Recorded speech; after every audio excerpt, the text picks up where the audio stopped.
Hello, and welcome to the Tennessee Informer. Thank you all for joining us tonight. Before we get to our guest tonight, I want to spend just a few minutes on the so-called Signalgate scandal in the Trump administration. So my thoughts are, there was a breach there. It is a problem if you have a reporter that's not supposed to, which no reporter should have been in on that conversation. And I understand, from what I understand, there were not specifics given. He still should not have been on there. It is still an issue. No doubt that that's a problem and it needs to be dealt with. But it seems, a couple things to remember. First off, the Democrats are trying to make a really big deal of this. Okay, that's the same people that really said that everything went well with Afghanistan, or they did not dispute that the withdrawal from Afghanistan was, they thought it was a success. Okay, you didn't hear them go on and on about what happened in Afghanistan, and you don't hear them as far as our national security goes. When the border was wide open, they were okay with that. So you can't really take anything they say serious about any kind of concern for national security. Having said that, I still think there is an issue. The fact that this guy was in on the call, whether important stuff was divulged or not, it is still a problem. I do notice, though, that it seems to be they want to direct their ire more at Hedgepath than Waltz. I don't know anything about this Waltz guy, really, but I think it's going to be interesting down the road. I don't think he'll be with the administration long term. And I don't think this was just one of those accidental things. Somebody did this deliberately. Don't know who, but somebody did it deliberately.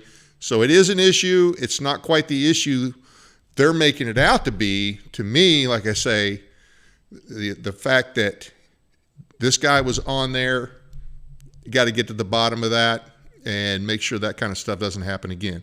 The Trump administration should know by now they can't trust anybody. They have to be just doubly careful. I mean, they have to really scrutinize anything and everything, because if there's any avenue left for an attack, the left will take it. So that's my quick rundown and thoughts on that. I think we'll hear more about that as time goes on. Okay, our guest tonight is Amy Miller. You may remember her from an earlier show when she spoke on behalf of Children's Health Defense, but tonight she's speaking for herself as a mom and on her opposition to House Bill 809 by Rusty Grills and Senate Bill 527 by Senator Stevens. This bill is waiting to be scheduled for a floor vote in the Senate and is scheduled to be heard in the House Judiciary this Wednesday. Here's a summary of the bill if you're not familiar with it, and the title is under pest control. It says, the manufacturer or seller of a pesticide registered with the commissioner in accordance with Section 43-8-104 and with the Federal Environmental Protection Agency, the EPA, under the Federal Insecticide, Fungicide, and Rodenticide Act, which is known as FIFRA, U.S. Code 7, is not liable in a civil action related to the labeling of the pesticide, including a product's liability action alleging a failure to warn under Title 29, Chapter 28, if the pesticide bore a label approved by the EPA under FIFRA at the time of the sale. This section does not apply if a pesticide is manufactured or sold in violation of this chapter or FIFRA. And this act takes effect upon becoming a law, the public welfare, blah, blah, blah. Okay. All right. So basically, she will definitely be doing the bulk of the talking. I'm not an expert on pesticides. I did watch the House hearing from the 18th on this, and I watched part of the Senate hearing on this issue, and I've done a little bit of reading here and there, talked to a couple of people. Now, I'm not a fan of trial lawyers. You hear the old story about, the old joke about, what is 10,000 lawyers at the bottom of the sea? And the answer is a good start. I agree with that, with the exception that I think due to inflation, because that's a very old joke, it's probably 20 or 30 now at the bottom of the sea to be a good start. So that's how I feel about trial lawyers. But that doesn't mean I trust big corporations either, especially not Monsanto and organizations like that. So what is your opposition to this bill based on, Amy? Well, first of all, thank you for having me. This is a really tough time in Tennessee right now as we fight this bill as it's going across the country. But other states are actually killing the bill. So hopefully on Wednesday we can do the same. I have a lot of thoughts on this bill, and you say that, you don't like trial lawyers and you're not fans of corporation capture or anything like that. But I'll tell you, I think I've learned more about pesticides in this whole deep dive than ever. And I've also learned about how many people do not like trial lawyers. So I am not an attorney myself, and make that clear for anything that I say on this program tonight. But it's interesting to see all of the different arguments and the way that they're positioning this bill. So this bill, I'm sure a lot of your viewers have seen the ads that there's been millions of dollars put in by Bayer, and that is who actually brought the bill. And you can tell that there's a marketing message that says, hey, if you don't pass this bill, farmers are not going to have their tools in the toolbox, which means they will not have glyphosate to spray on the crops. And then, as the Farm Bureau said, it was going to be catastrophic. That to me is a fear tactic. My background is marketing, so I can speak to that. It is very much a fear campaign, and it's fitting right into their narrative of what they need to do with these lawsuits that are happening because of Monsanto. And if we can show the slide, the first slide that I want you guys to understand is how is all of this working. So Monsanto, which a lot of us know who they are, they're the GMO king of the crops, right? So they have a product called Roundup. And a lot of people use Roundup. It was glyphosate based, and they had to remove glyphosate as the active ingredient for the lawn side of it. The commercial side still has a different chemical makeup. But Monsanto was bought out by Bayer. And during this time, around approximately the same time as when all the lawsuits started hitting, they set aside $17 billion to pay for these lawsuits from the cancer causing, which they claim does not cause cancer, but all of these cancer lawsuits that are popping up. So you see Monsanto logo there, and then follow the arrow down to Roundup. That's their product, bought by Bayer. Bayer then starts recently, actually, I believe it was the beginning of the year, an organization called Modern Ag Alliance. Modern Ag Alliance was founded by Bayer, and they've collected a bunch of different organizations, such as, follow the arrow again, to partner with the Farm Bureau and the Tennessee Farm Bureau, Tennessee Soybean, but with this being a national push, it's all these different other company or organizations that are backing them. But they are founded by Bayer. I want you to know that, because in the first hearing that we had, Modern Ag Alliance sent their executive director. She's an attorney, has a lot of farm, degrees and all that, specialties. They sent her in to testify. And she was specifically asked, she chose not to say that they were founded by Bayer, and I think we all know why. And she was asked point blank by one of the legislators, weren't you founded by Bayer? And, she kind of beat around the bush about that. And I actually saw her on the outside of the hearing room. And I said, what you said up there was a little bit deceiving because you weren't forthcoming. And one of her responses was, well, they're the same size of a logo on there, and as a marketing person, I know what she was after, because if the logo's the same size, then nobody's paying a different amount of money usually. Usually the bigger the logo, the bigger they pay for a sponsorship. And she specifically said, "We are not founded by Bayer." And I said, "Yes, you are."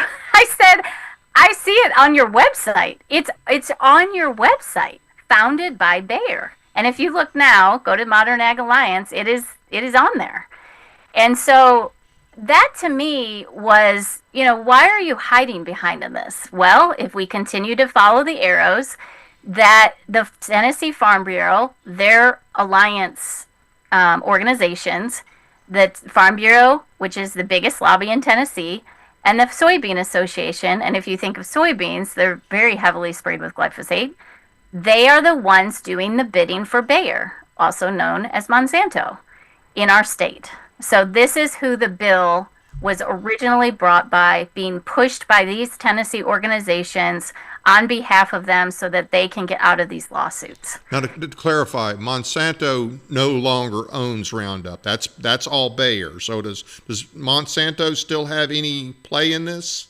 Yeah, I mean, I just took a picture. I went to, oh my goodness, I'm losing the Ace Hardware. I just went to Ace Hardware on Sunday, and I actually took a picture of the label, and it still says Monsanto on the bottom. Oh, okay. So they are using the name. But I'm not sure any of the lawsuits, that's Bayer on there. I'm not sure how they're structured legally or anything like that. But yeah, it is still used. And I think even when people are talking about it, a lot of the terms, people understand and recognize Monsanto. They don't really have a great reputation. It kind of leaves a bad taste in people's mouths, but they are known for the non-Hodgkin's lymphoma. They will say otherwise, but it's, kind of similar to the vaccine world. When you have a bunch of mothers who are saying my kid was injured after this vaccine, and then they deny it, but, there's a bunch of people saying it. So, and which brings me to that, the playbook. The playbook is exactly the liability-free status of what happened during the vaccine court in 1986. So this is the same playbook: get immunity and then expand it. It's kind of alarming. And if you think about it, Bayer is also has a pharmaceutical side. So they have products that actually treat Parkinson's, which is interesting because Paraquat, which is another chemical, a pesticide company by the name of ChemChina. ChemChina. So we'll get into that in 2 seconds because they are known for Parkinson's, and they have lawsuits because of Parkinson's. But that leads me back to, who's ChemChina? Well, ChemChina, under this bill, would be protected, and they would have a liability shield for their products that are known to cause Parkinson's. They actually purchase Syngenta, so some of you may know them as Syngenta. But it is a foreign company that has ties to the CCP. ChemChina, right? ChemChina. And they have company. They're here in the U.S. Do they have businesses here in Tennessee, I assume? They're a registered pesticide in Tennessee. So anything that is registered in Tennessee that falls under the definition of a pesticide will be included in this liability shield under the language of the bill. So Bayer is German, correct? Bayer is German, yes. And ChemChina, so Krauts and Chicoms, okay. So what do we have next? Okay, wait a minute. We've mentioned glyphosate, right? Yes. Okay, and that's what you hear on the commercial. That's all I hear about on that commercial, that Modern Ag Alliance commercial. But that's not the only pesticide that will be given immunity, right? So how many are going to be given immunity? So there are over 15,000 registered pesticides in the state of Tennessee, and according to the language that's written on the bill right now, that will cover all of them. But that bill does not give a number, and it doesn't give a name. It just talks about labeling and essentially the state deferring to the EPA. That's the way I read it. Well, so in the Senate, there's an amendment on the bill. On Wednesday, the bill is as written. So the bill, let me pull up my bill here. As written, it just says the manufacturer or seller of a pesticide registered with the commissioner in accordance with FIFRA. So there's no name. It's not just glyphosate. That's what they have your attention on because they want you to think that that tool is being removed if you do not vote for this bill. And Tennessee Farm Bureau even went as far as to say this is catastrophic if you do not vote for this. What's catastrophic is if you do vote for this bill and you give liability shield to all of these companies, and if you take the glyphosate, that label is based off of fraud. How so? Other way. How so? If you go, actually, I have a couple slides on that to give you a little sneak peek of it. There were internal communications that were discovered, by the way, during discovery process. So this bill is removing your civil action to be able to have a jury trial, and you wouldn't be discovering that because you wouldn't have the ability to do that. So that's another warning of this bill being passed. But if you read, take a look at what I have highlighted there, we have enough to sustain our conclusions. Don't need gene tox or EPI. If I can kill this, I should get a medal. So what the background of this is, you see the name Dan Jenkins. He's the regulatory affairs guy for Monsanto, and they were up against another, it was, let's see how to say in layman's terms, there were two reviews of glyphosate, and Monsanto wanted to have control of one of them so that they could control the outcome. And he made the comment, if I get this basically killed where we don't have to look at this study, I deserve a medal. Now, so to part of that, it said something was irrelevant. It said a certain test was irrelevant. So they're talking about the IARC. So they were talking about with the WHO, they said, oh, we're not, that information that came out, this was later, that came out is not relevant. In this one, let me see, they really were after not having that second review of that ATSDR review. And they went to, in other emails, they actually told people in their communications that, maybe this just isn't the best use of your money. We're getting ready to come out with this. Please hold your information. Let's talk before you do that, please. So if you imagine, if you and I had the same, we were looking at glyphosate the same, and I was like, oh, I'm afraid of what you're going to say because it's not going to be favorable to me. I need to figure out how to wine and dine you so that we can get the outcome that we want.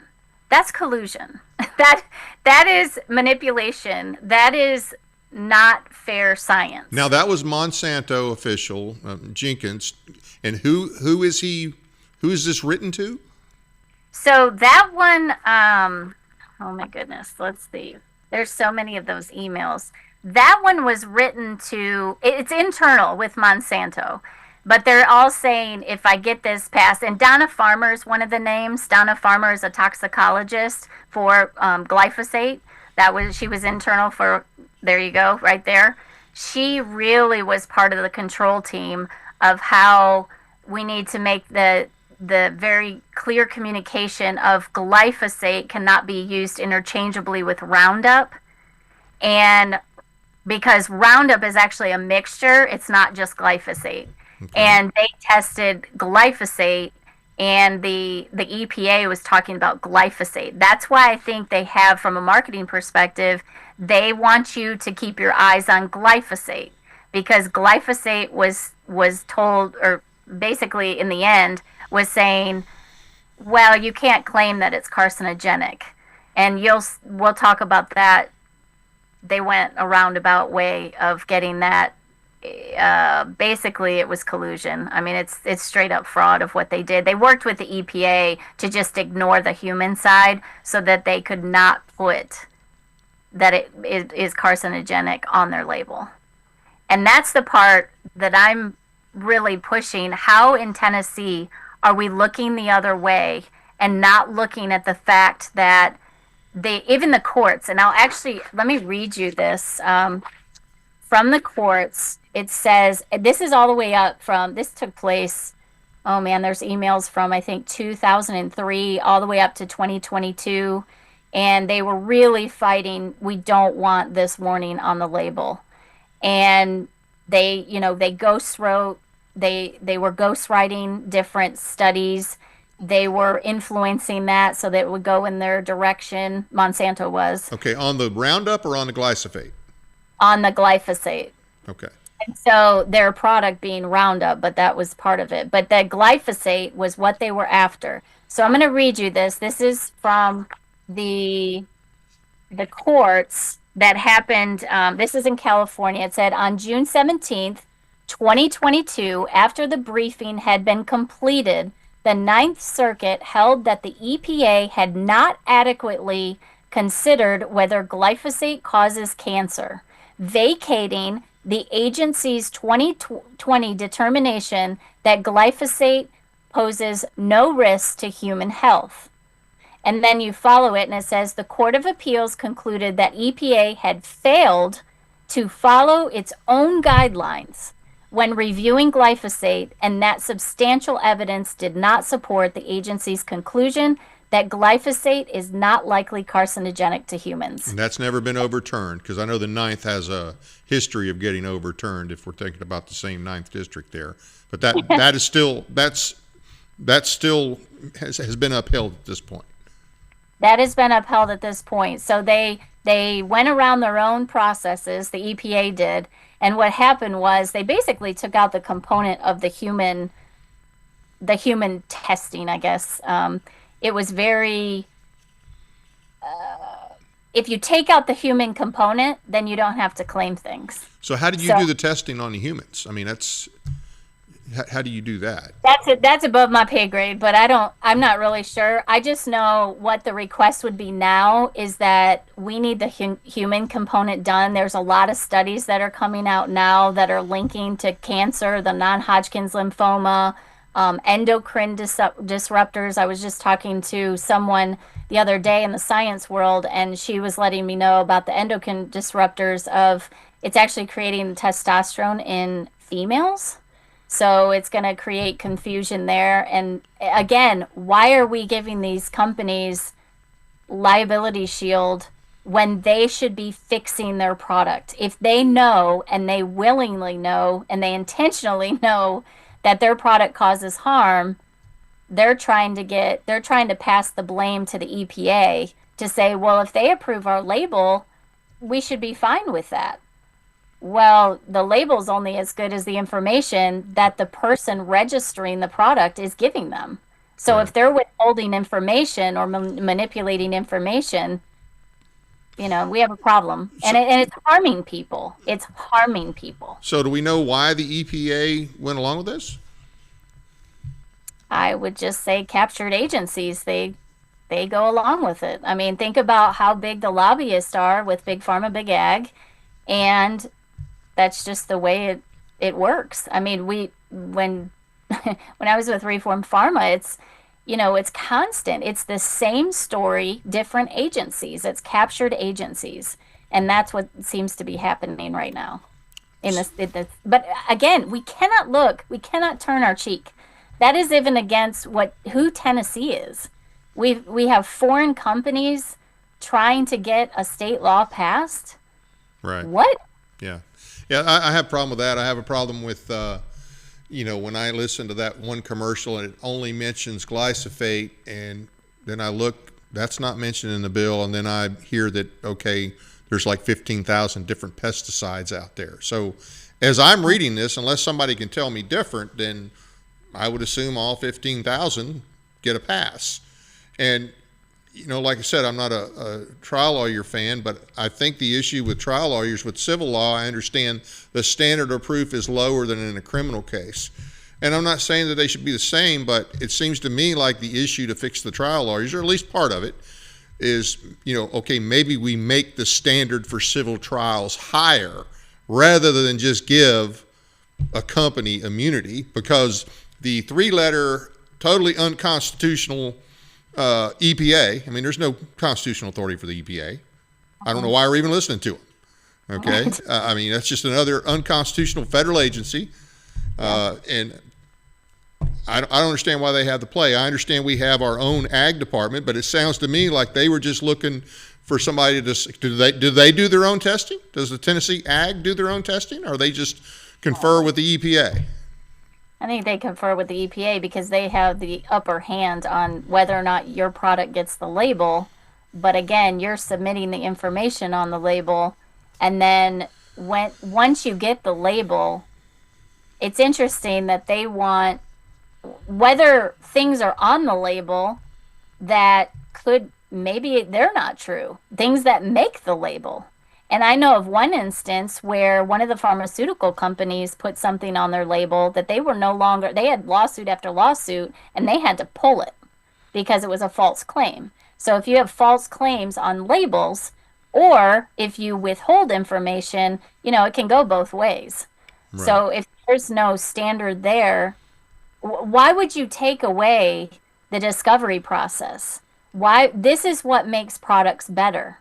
Why they would have no incentive. What they're after too is getting this future technology. So when they use their fear campaign of saying, we're going to pull this product, they have pressure from their shareholders, and they actually just put out their annual report.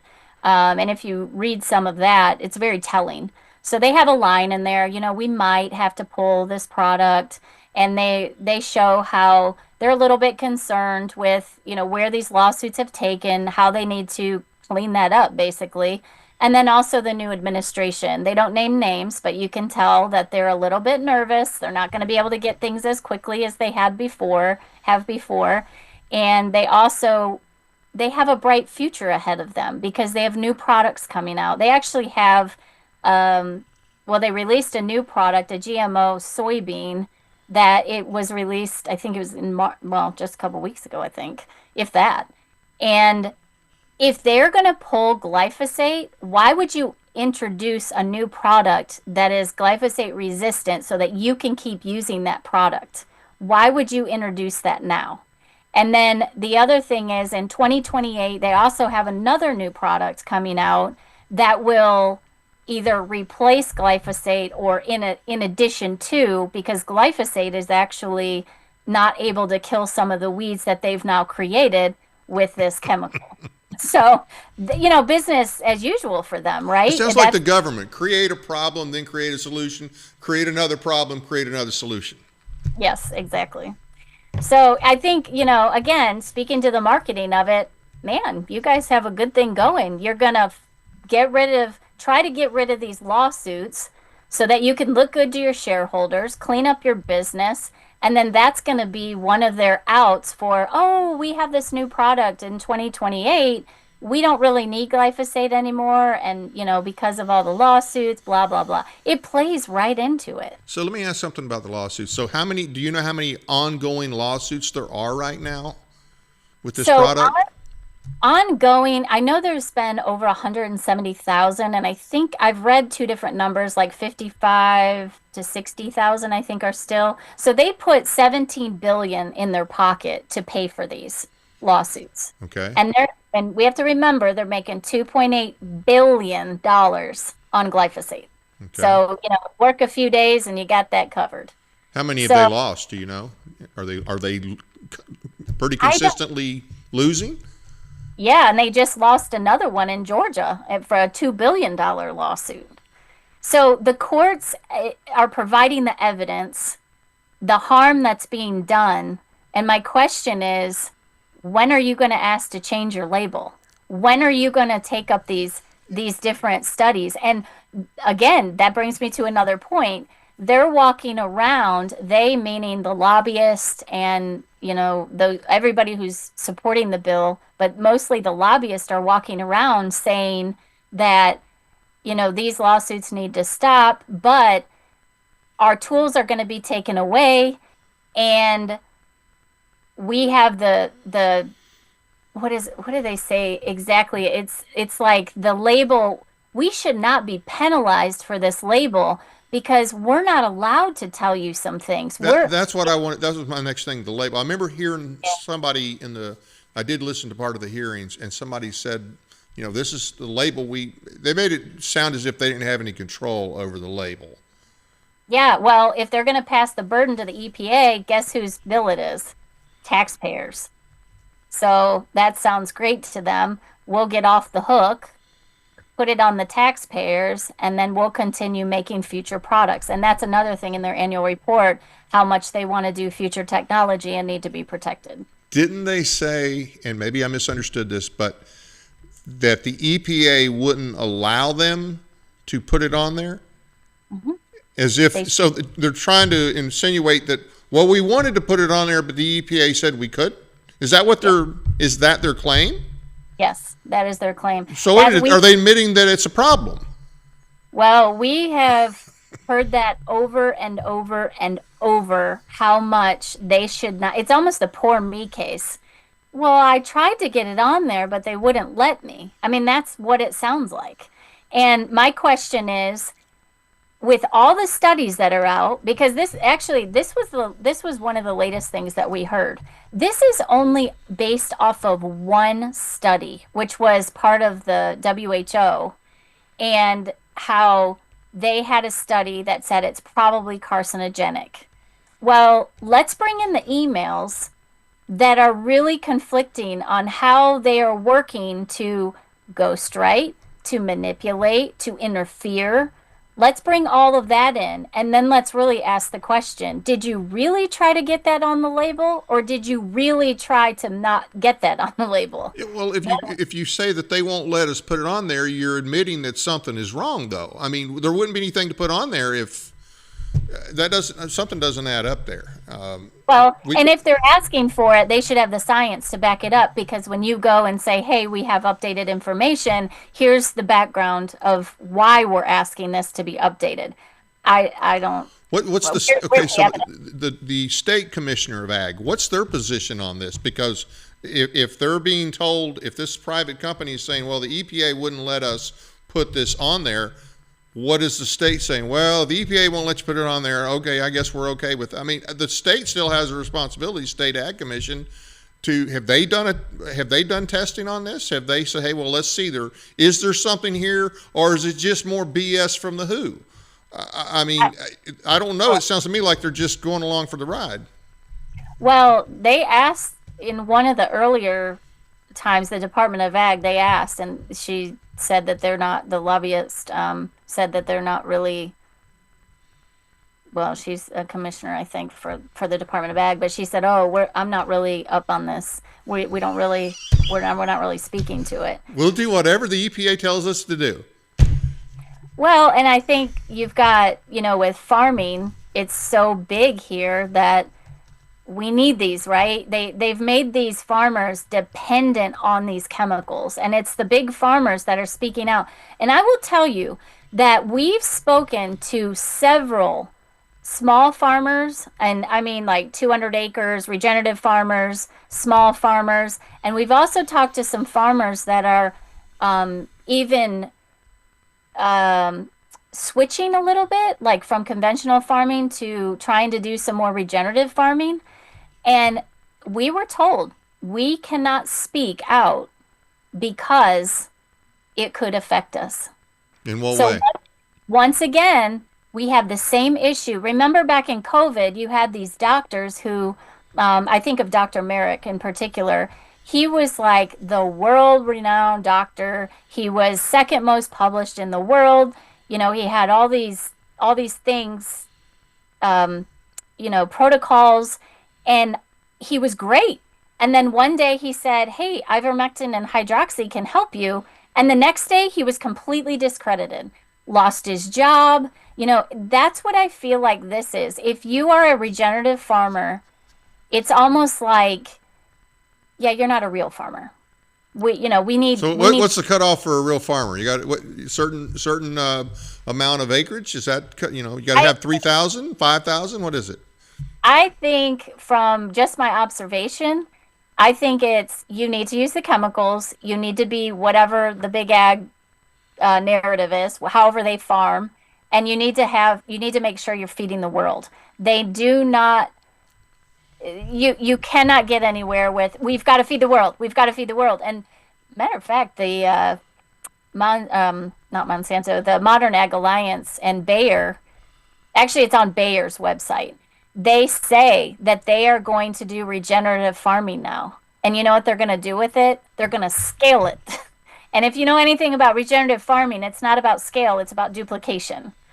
So, they don't want to have FOMO, I don't think, because they know that that's the coming wave. Regenerative farming is, support your local farmer, understand what's happening at your farm, and so now they're going to get a piece of that, and they're going to try to scale it. Okay, so regenerative farming, can you put a little more of it? I mean, you described some of it right there, but can you give us a little more of a definition for regenerative farming? I'm not a farmer, so I'll probably butcher this, but what I know is, I'll tell you in layman's terms what I know. Maybe you can tell me what it's not, and that'll help. So they don't usually use chemicals. They take their animals and they graze them, but they're not grazing on all of their acreage. They're doing a small portion and they rotate them so that the grass gets plentiful. I say that wrong. The I know I'm going to butcher this, but if you imagine you take a square box and you cut it into thirds, right. You rotate, they graze into thirds, and that way your grass and your soil become healthier, and your roots get deeper, and your animals get fed. And if you've ever seen a video of a regenerative farmer showing the conventional process versus the regenerative process, the regenerative is always lush and green and growth, and it's amazing. And you can farm however you want. Again, this bill is not about whether or not you can use glyphosate or not, but I will say it's amazing when you can see how your animals are raised.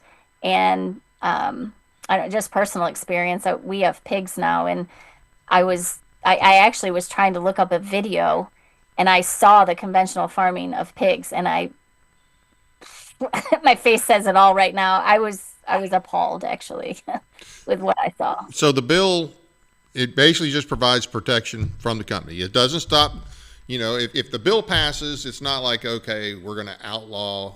If the bill doesn't pass, it's not like, well, glyphosate's going to be outlawed or whatever. This is basically just protection for the company. And I understand that some of the representatives that, they're listening to their farmers, and maybe the bulk of their farmers believe that they have to have this to survive. Now, the whole feed the world thing, I understand you want as much of a market for your product as possible. Any company, any kind of business wants that. I got that, but it's not your job to feed the world.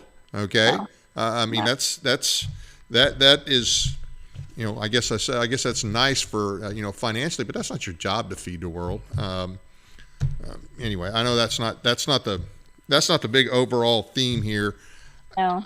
But you mentioned early on, though, that other states, other farming states, now Tennessee's a big farm state, no doubt, but there's some other pretty big farm states that have said no to this bill. Is it in the same form for the most part?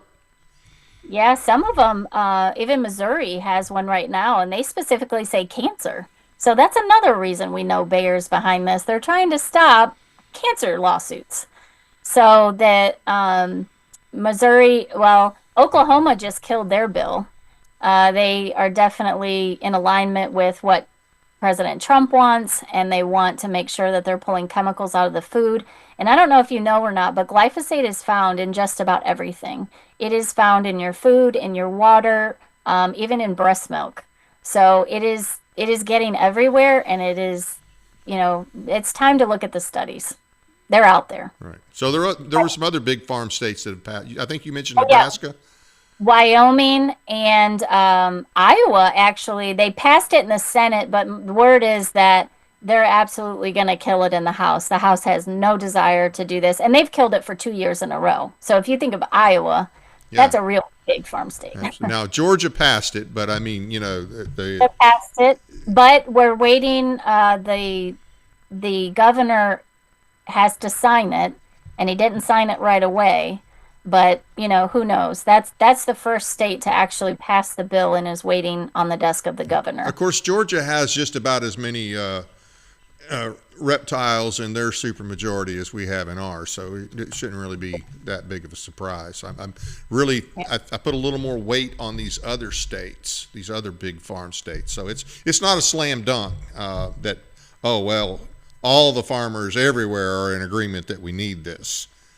No, but what's interesting is if these other states are not passing it, they painted the picture of doomsday if we don't pass it. They're not like they're still continuing on.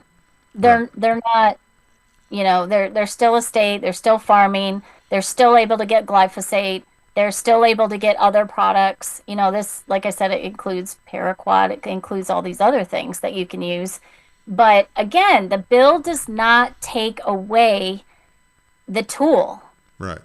And all, yeah, you may say, oh, we might have to, but if you really read the information that Bayer is putting out, they're really positive about everything, not taking away the tools. And so I don't know. I'm not them, but at the same time, I see a lot of information surrounding it that says, I don't think they're really doing that right now, especially at $2.8 billion. Yeah, it doesn't sound like they're losing a lot, but Uh, okay. Well, anything else on this? Any other points you want to make on this bill? I think it's really important to understand that this is really a federal issue. This should not be done in the state. We do not need to lead, as the Farm Bureau lobbyist said. There's also, I don't think I mentioned this, but as of last week, 5 more Soybean Association lobbyists have registered in the state of Tennessee. So we have Bayer lobbyists, we have Modern Ag Alliance, we have their lobbyists that are just on the ground. Been told they're using Bivens and Associates, which is local to Tennessee, and then they've added these 5 lobbyists. So if you think about all the money that's going in to persuade these legislators, it's really time that the people need to call the shots. We really need to put the power back to the people, and we need you to call. There's a lot of different call to actions out there. We have a lot of different groups that are joining in, and they're really opposed to this bill. The people are opposed to the bill. It does not protect farmers. There's not one thing in the bill that says it protects farmers. And then once you have the manufacturers have the liability shield, guess who they're going to come after next? The farmer. So I feel like the farmers are being used and sold one story just to get what they want. Oh, come on, Monsanto wouldn't do that, or Bayer, they wouldn't do that. They wouldn't use the farmers. They wouldn't con the farmers and use them to do this, would they? They wouldn't do that. Well, according to their background, I don't know. Monsanto was also the Agent Orange guy, and they just have had some bad luck in the past. So I'm not really holding out for this product either. But we do need to know the difference is the marketing that they're using on the front end that you guys are seeing on social media, hearing on the radio. And matter of fact, my husband texted me this morning. He said, oh my goodness, I was listening to one of our soil farmers, and he goes, it paused and it sent me a Modern Ag Alliance ad about the farmers and the weeds. And I'm like, it's everywhere. It's absolutely everywhere. So don't buy the label lie. Don't buy what they're selling you. Listen to the people. Should not be calling the state law, persuading legislators. Please show up on Wednesday. If we can say anything, please show up. Bring your kids. Bring whoever. If you have farmer friends, bring them. We need to pack the room. It is really important. And just remember, this is not a small issue. This is liability shield for an entire industry of pesticide manufacturers. And this is the same playbook that they did for the vaccine industry. And we know where that left us. And that's a huge state burden. We've got one more slide here, if you want to read over that a little bit. So this one, they're claiming that the WHO is the only study that they have. This is just one study, but this was out of the University of Washington. They actually concluded that over 40% increase when people use Roundup, it's an increased risk for cancer. So it says right there, and there you have it. And they do a lot of studies out there, but that's just one of several studies. So this is not just based on something the WHO says, another Correct. International organization we probably shouldn't listen to near as much as we do. Right. Okay. Oh, there's a lot of different studies, and I just, that's really important. So it's going to be in the House Judiciary Committee. Now, I don't have the numbers or anything, but if you can go to I'm pretty sure if you can go to the state website, number one, you can look up the House Judiciary Committee, or Tennessee Stands, I think, has the list. If you can just go to Tennessee Stands and look it up, and you can call those numbers. I don't know if you have another contact, but if you can't be there, because a lot of people can't be there, call, email, let them know where you stand on this. And I will say other states have actually applied this pressure by the people, and that's what persuaded other legislators to say, you know what, there's something wrong here. We're not going to do this. Yeah. So it's the power of the people. If we're not talking, they are. And I know for a fact they are, because it's crazy how quickly the narrative will change because they've been in their offices. Right, yeah. Well, and the lobbyists are up there 24/7. Okay, pick an industry, not just this industry, but the lobbyists are always up there. And so, we can't always be up there, but you can call and you can email. We need to absolutely make their phones ring off the hook and keep emailing them. And we can even get you the information if you need it, the contact information. But it is the House Judiciary Committee. Tennessee Stand for Health Freedom. I know the Libertarian Party is big on this. There's a lot of people that are really against this bill. Yeah. Interesting thing. I watched part of the Senate hearing, and you had Senator Gardenhire on there. We did.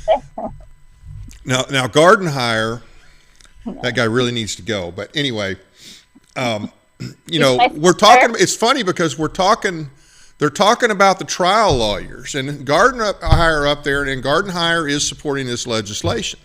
Yeah. But he apparently knows the head of the Trial Lawyers Association really well, because he made it a point in committee to say, hey, look, am I not with you guys on most everything? And I'm paraphrasing here. And you guys are, I think he said that they're his biggest financial supporters. Now, so I'm like, okay. Yep. That just seemed kind of strange that he would bring that up, but it's not surprising because of the way he votes. It doesn't surprise me that he's with the trial lawyers on most everything. That's not a surprise. But here's what I think: with as pro-illegal alien as he is, if this bill was presented as preventing illegal aliens from filing suit, I guarantee you he'd be opposing it. If this bill was going to prevent illegal aliens from suing, then he would probably oppose the bill. That's just my guess. Well, I don't know. That hearing in itself was quite interesting, and I am actually in Senator Gardenhire's district, so. You got my sympathy. Yeah, that was something. Okay. And it's funny. I teach my daughter's homeschool co-op. We meet one day a week, and I teach civics. And I make it a point. This is what government is supposed to act like. And we're doing state government this year, this part of the year. And I say this is what it's supposed to, but I don't hold out on them. I say this is how it's actually working. Right. Is this right or is this wrong? And they've been following the pesticide bill. They actually came up and we toured, and they sat in the hearings and things. And it was interesting because I've had them weigh one side versus the other. And so far, they're saying the people that oppose it are more organized than those that are for the bill. And that is based off of their observations of what they're watching. But I don't sugarcoat it. I let them know that there are things behind the scenes that happen. There are things that shouldn't happen, such as calling a quick vote, question on the bill before everybody's allowed to ask questions. And that happened in the House. Yeah, I saw that. I was surprised about that. Yeah. Yeah. Yeah. So we talk about the dirty games in politics. They're going to be self-governed citizens. So we have to tell them how it works, unfortunately. Absolutely. Well, hey, appreciate all the information on this, and glad to have you on. Glad to have you back, and we'll see how it goes Wednesday. I just, I don't, like I say, I despise lawyers as much as anybody, but I don't think we should. I don't think this bill does not need to pass, in my opinion. It doesn't need to pass, and I'll tell you, if you do get hurt, and I have friends with non-Hodgkin's lymphoma, and if you do get hurt, one of those attorneys is going to be able to help you. And that's where I think, we've been told, even by different legislators, no frivolous lawsuits. And I understand that. I don't like frivolous lawsuits. I sat on a trial from a frivolous lawyer. Right. And that's not, I don't think that's what we're dealing with here. I think we have fraud, we have internal emails, we have that evidence, and they're still choosing not to change their label. We have study after study now, and the fact that they're not changing their label, what's going on? Right. Well, and once again, if civil trials, if it's the level of evidence required in civil trials, then that's a different issue. So maybe the standard to win a judgment in a civil trial needs to be a higher standard than we currently have. But to take away the ability to have a day in court at the urging of corporations, I'm not okay with that either. I have a problem with that. So I did learn Tennessee's pretty locked down with what you can win here. There's not, I don't want to say you can't win, but in other states you can win a lot more. So they do have caps on things. Yeah. Well, I was talking about not just the caps. I mean, caps, that kind of, I'm looking more at the standard of what it takes to get a conviction. And I understand it's never going to be as high as in a criminal court. But I think if there's an issue with that, then you make that a higher bar, but you don't take away the ability for people. Guess what? Trial lawyers are going to be rich either way, because you're going to have the trial lawyer for does anybody think that the big companies don't have trial lawyers on retainer? Oh yeah, they do. And they'll work for whoever's paying them. So I mean, that's what they do. That's how they make their money. So it's not like you only have the trial lawyers that are suing on behalf of the person who claims they were hurt. The other side's going to have trial lawyers too. Well, I think you said it best, though. I think that you should have the ability to have a trial, and I think that all companies should be accountable. Absolutely. Well, hey, thanks for coming on. Thanks for all you do, and we'll see how everything goes. Take care of yourself. Thank you very much. Thanks. I appreciate it. Have a good one. I want to thank the audience for taking the time to watch our program tonight. Please be sure to hit the like and subscribe buttons, as well as the notification bell, so you never miss an episode. We appreciate all your support. Check out our audio podcast on iHeartRadio, Spotify, and other platforms as well. Sign up for our weekly newsletter at our website, tninformer.com. Please find and follow us on Facebook and Twitter at tninformer.com. If you want to learn the Tennessee Constitution so that you know what is lawful, then here's your chance. Attorney Jeff Cobble will be teaching a class on the Tennessee State Constitution Saturday, April 12th from 1 to 6 p.m. Central at the Peachtree Learning Center located at 100 North Main in Sparta, Tennessee. That building is a converted church. It'll be pretty easy to recognize. Call 931-316-9639. Class is free, but donations are accepted. Guest next week will be Kathy Henners, author, retired police officer, and expert on Islamic infiltration and the threat posed by them. We'll be discussing CAIR and Hamas and their links in Tennessee. Hope you'll join us again next week. That's it for now. Good night from Paris, Tennessee, that is.